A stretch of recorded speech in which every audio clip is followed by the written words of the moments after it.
Setelah kita menyiapkan seluruh alat dan bahan, selanjutnya kita akan melakukan proses pembongkaran. Pertama, kita harus membongkar terlebih dahulu komponen radiator, seperti radiator, kipas radiator, selang radiator, dan juga belt alternator. Setelah itu, kita posisikan piston pada posisi top 1. Pertama, kita buka terlebih dahulu selang-selang radiator.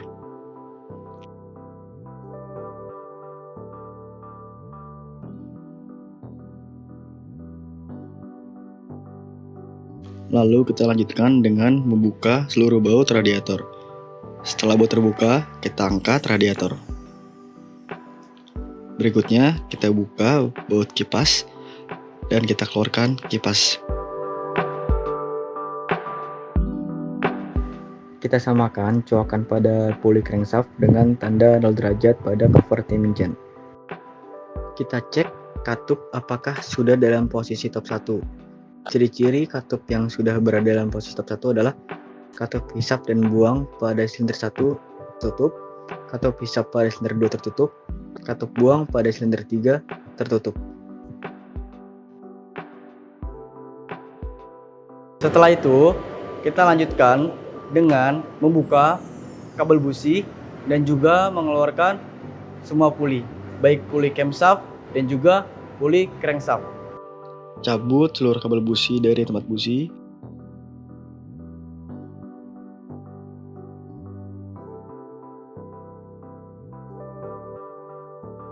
Lalu kita angkat tutup distributor.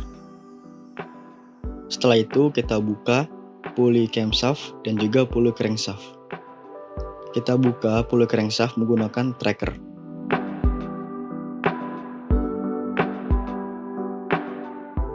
Selanjutnya, kita akan membuka cover rantai timing dan juga bak carter. Kita buka seluruh baut cover rantai timing. Lalu kita keluarkan oli mesin. Dan kita lanjutkan dengan membuka seluruh baut bak carter. Jika baut sudah terbuka semuanya, lalu kita angkat bak carter. Setelah bak carter terbuka, kita lanjutkan dengan membuka cover rantai timing.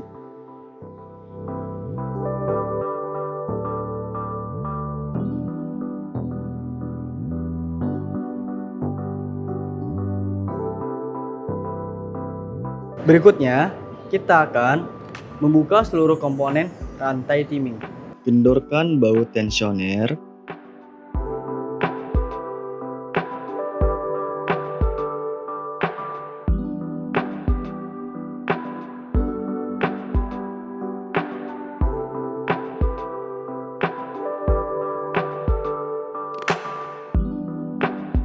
Jika baut sudah terbuka, lalu kita keluarkan tensioner. Lalu kita lanjutkan dengan membuka sprocket camshaft.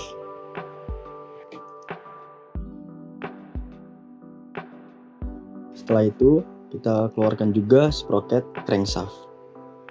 Setelah itu, kita buka rakitan intake manifold dan juga cylinder head.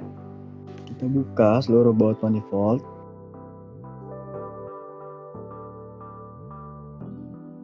Lalu kita angkat manifold. Setelah itu, kita buka seluruh baut cylinder head dengan cara melingkar dari baut luar ke baut dalam.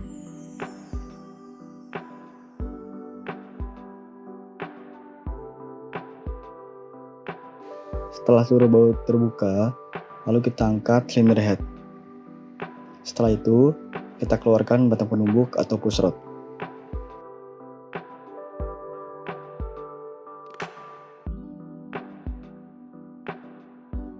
Terakhir, kita juga angkat packing cylinder head.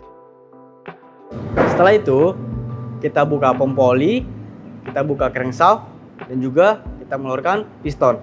Pertama, kita buka terlebih dahulu pompa oli. Setelah pompa oli terbuka, kita kendorkan baut bearing cup piston.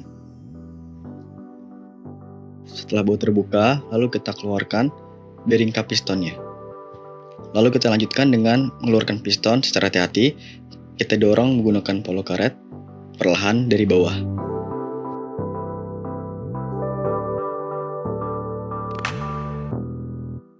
Untuk mendapatkan momen pengencangan baut yang tepat, pembuat melepaskan blok silinder dari engine stand. Jika blok silinder sudah terlepas dari engine stand, maka keluarkan crankshaft. Setelah kita melakukan pembongkaran, selanjutnya kita akan melakukan pemeriksaan. Pertama, kita akan memeriksa komponen piston terlebih dahulu. Kita akan mengukur diameter piston, mengukur celah ujung ring, serta mengukur celah alur ring piston. Mengukur diameter piston menggunakan micrometer. Kita mengukur pada dua sumbu, yaitu sumbu X dan sumbu Y, serta pada 3 bagian, yaitu bagian atas, tengah, dan bawah. Didapatkan hasil pengukuran yaitu diameter piston sebesar 75 mm. Berikutnya, ukur celah alur ring piston menggunakan filler gauge.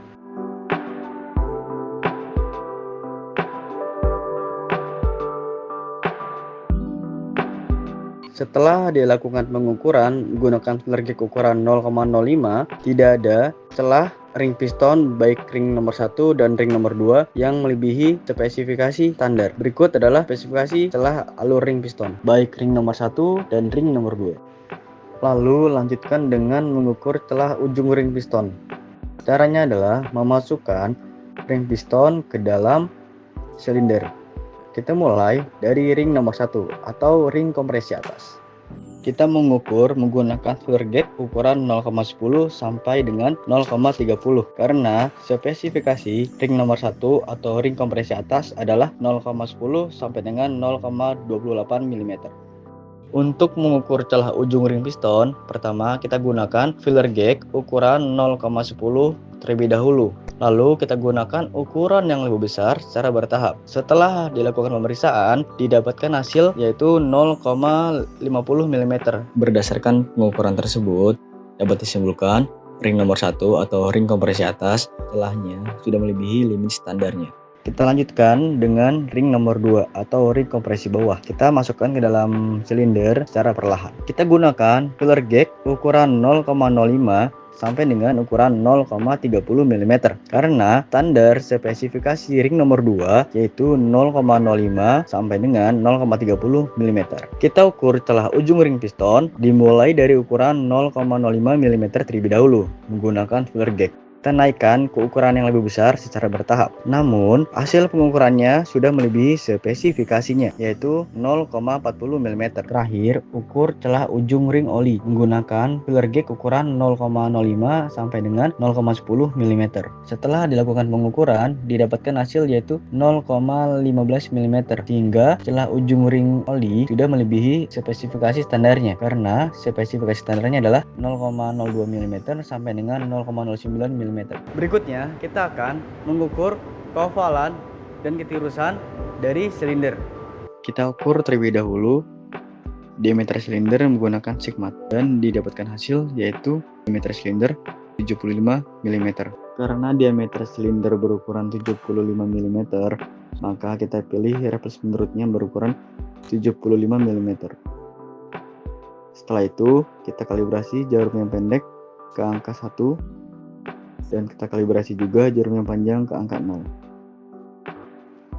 Berikutnya, kita kalibrasi menggunakan micrometer. Lalu kita arahkan jarum panjang ke angka 0. Setelah itu, kita akan memeriksa kausan pada silinder menggunakan silinder bore gauge. Kita ukur secara dua sisi, itu secara vertikal yang akan kita sebut dengan sisi X dan secara horizontal yang akan kita sebut dengan sisi Y. Dari dua sisi tersebut, kita akan memeriksa di 3 bagian, yaitu bagian atas, bagian tengah, dan bagian bawah silinder.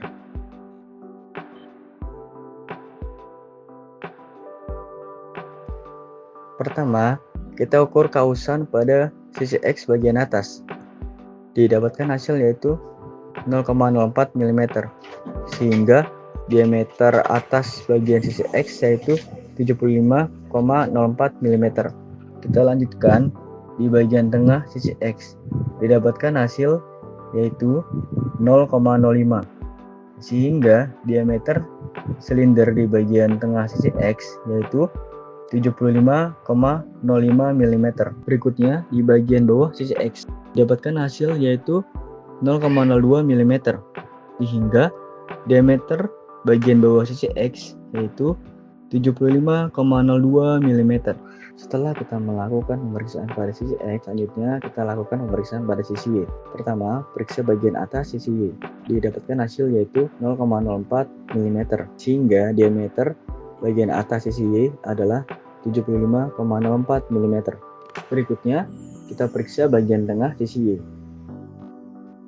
Hasilnya adalah 0,05 mm sehingga diameter tengah sisi Y adalah 75,05 mm. Terakhir, kita periksa bagian bawah sisi Y. Didapatkan hasil yaitu 0,02 mm sehingga diameter bagian bawah sisi Y adalah 75,02 mm. Setelah kita melakukan pengukuran, selanjutnya kita akan menghitung keovalan dan ketirusan. Pertama, kita akan menghitung keovalan terlebih dahulu dengan cara X1 dikurang Y1, yaitu 75,04 mm dikurang 75,04 mm. Hasilnya adalah 0 mm. Selanjutnya, X2 dikurang Y2, yaitu 75,05 mm dikurang 75,05 mm. Hasilnya 0 mm. Lalu yang ketiga, X3 dikurang Y3, yaitu 75,02 mm dikurang 75,02 mm. Hasilnya adalah 0 mm. Keovalan kita pilih terbesar. Dikarenakan tidak ada hasil yang menunjukkan keovalan, maka silinder tidak mengalami keovalan.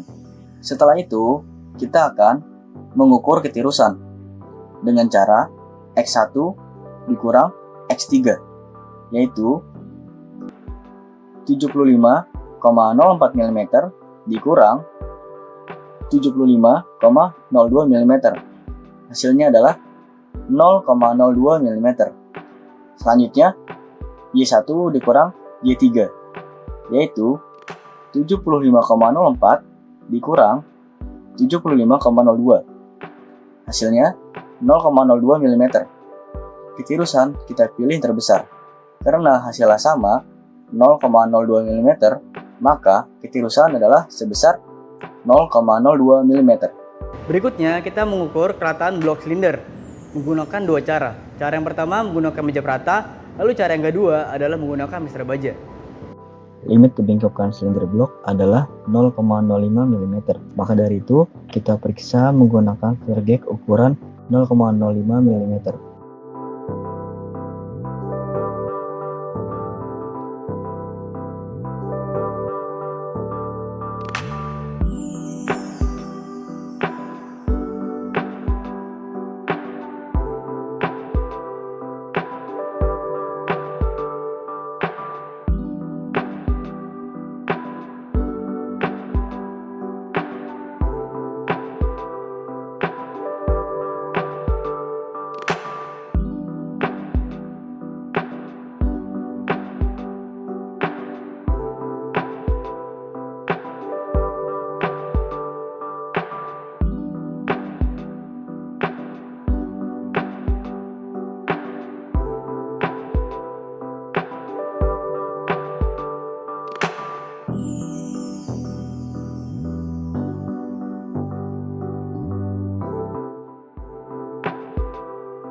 Kita akan mengukur kerataan silinder blok dengan 6 titik, yaitu pertama,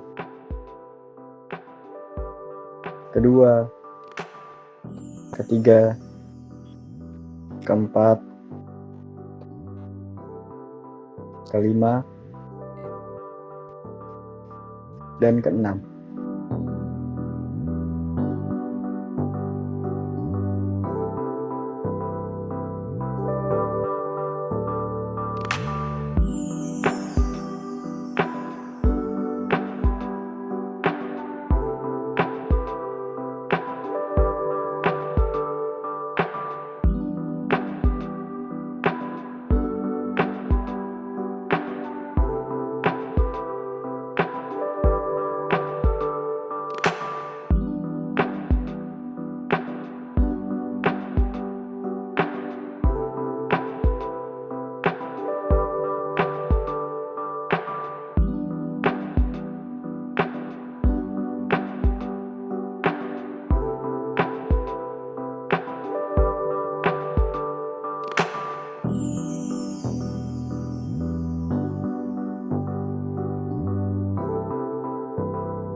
dapatkan hasil tidak ada celah yang melebihi limit.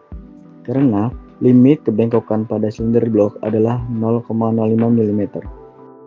Setelah itu, kita periksa silinder blok dari kemungkinan retak.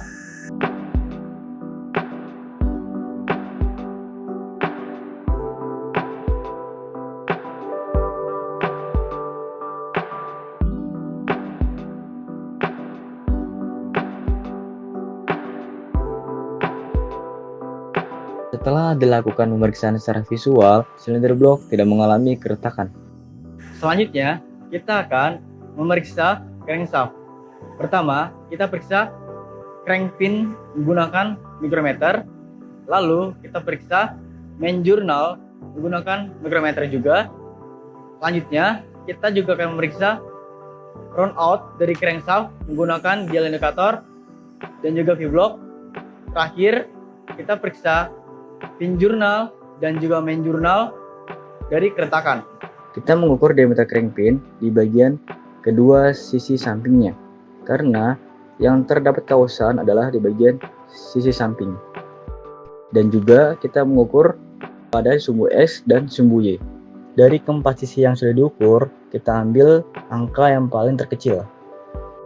Dan pada crank pin nomor 1, didapatkan hasil pengukurannya adalah 41,27 mm.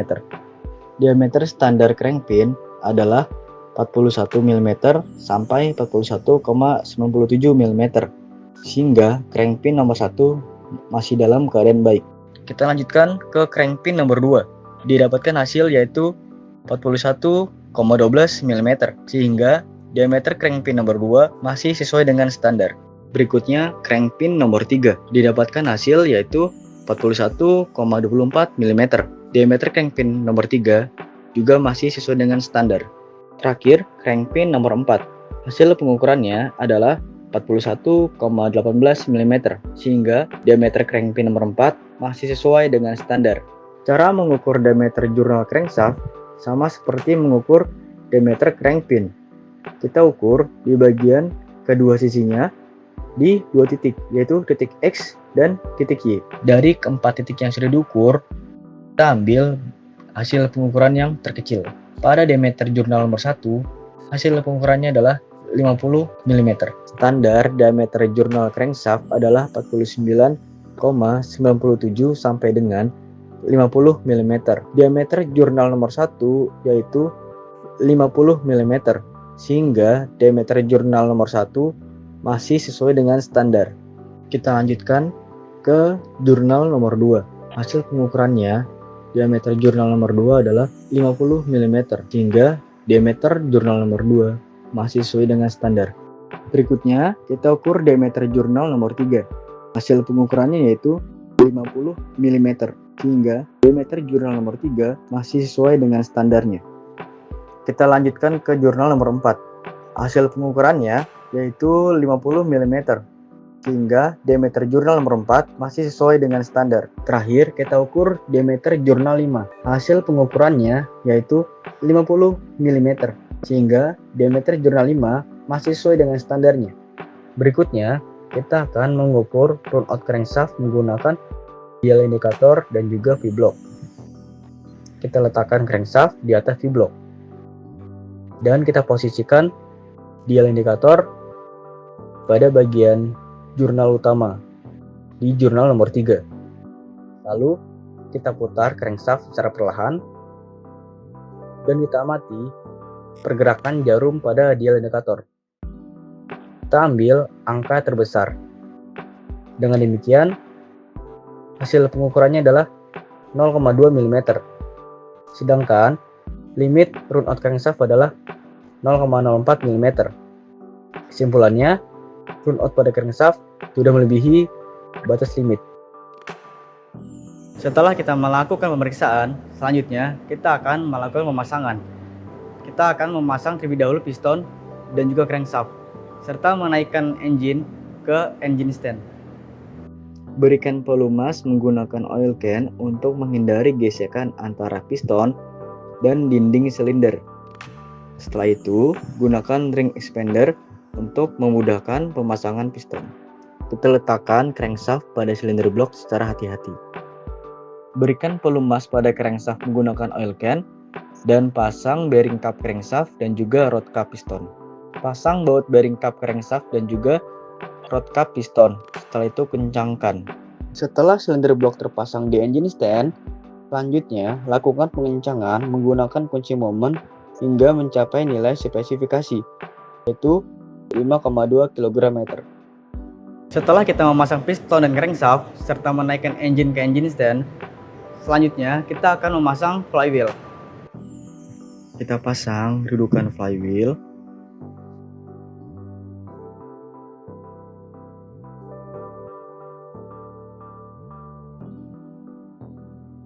Lalu kita kencangkan baut dudukan flywheel. Setelah itu kita lanjutkan dengan pemasangan flywheel.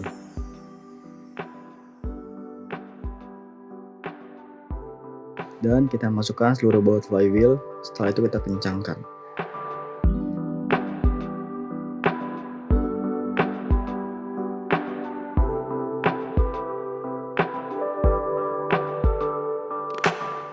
Dan piston pada posisi top 1.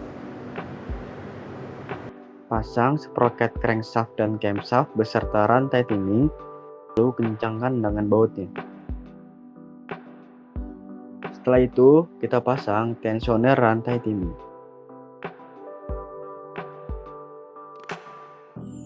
Lalu pasang cover rantai timing.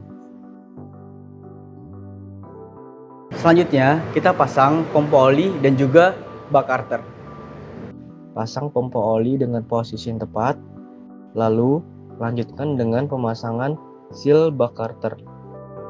Setelah itu, pasang bak karter dan kencangkan.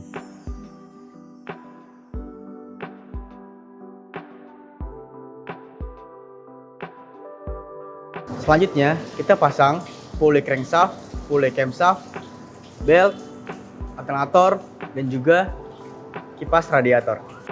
Pasang pulley crankshaft dan camshaft, lalu kencangkan. Setelah itu, lanjutkan dengan pemasangan kipas radiator.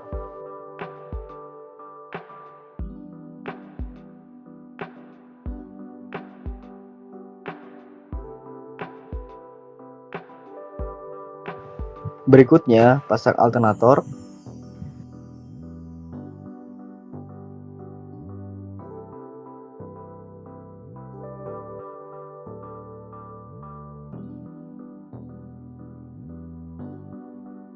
Lalu kita pasang belt.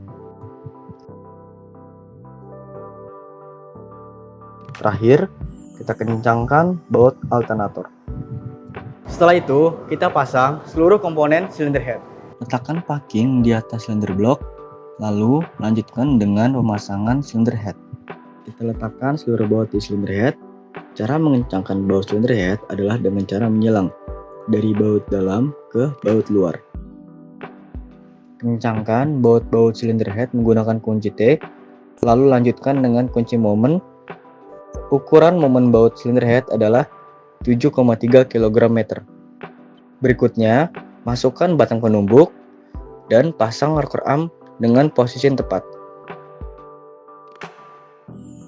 Setelah itu, kencangkan baut-baut rocker arm. Selanjutnya, kita pasang pompa bensin, distributor, dan juga kabel busi.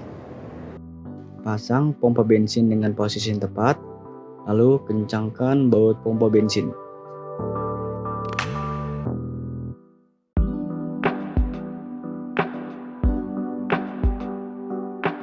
Lalu lanjutkan dengan pemasangan distributor.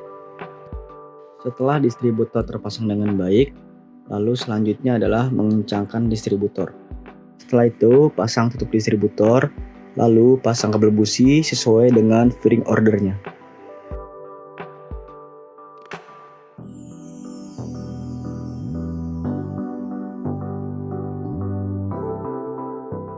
Setelah itu, kita pasang manifold dan juga radiator. Pasang manifold pada silinder head, lalu kita masukkan seluruh baut manifold dan kita kencangkan.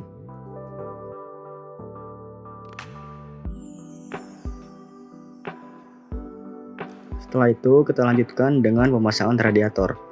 Pasang radiator dengan tepat di engine trainer, lalu kita pasang bautnya, setelah itu kita kencangkan. Jika radiator sudah terpasang, selanjutnya adalah pemasangan selang-selang radiator.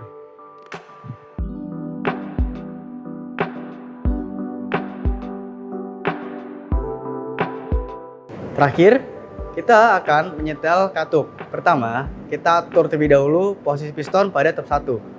Setelah kita setel, lalu kita lanjutkan kepada posisi piston di top 4. Putar pulley crankshaft dan samakan tanda coakan pada pulley crankshaft dengan tanda 0 derajat di cover timing chain.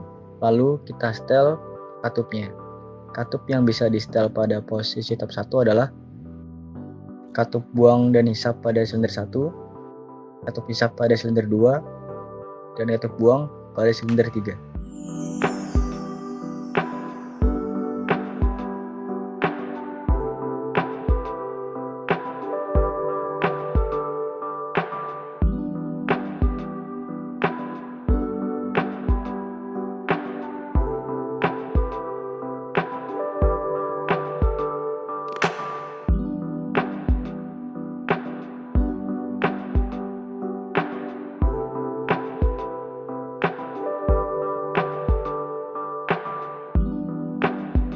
Kita putar pulley crankshaft sebanyak 360 derajat dan kita samakan titik coakan pada pulley crankshaft dengan 0 derajat pada cover timing chain. Lalu kita setel celah katup pada posisi top 4. Katup yang bisa kita setel adalah katup buang dan katup hisap pada silinder 4, katup hisap pada silinder 3, dan katup buang pada silinder 2.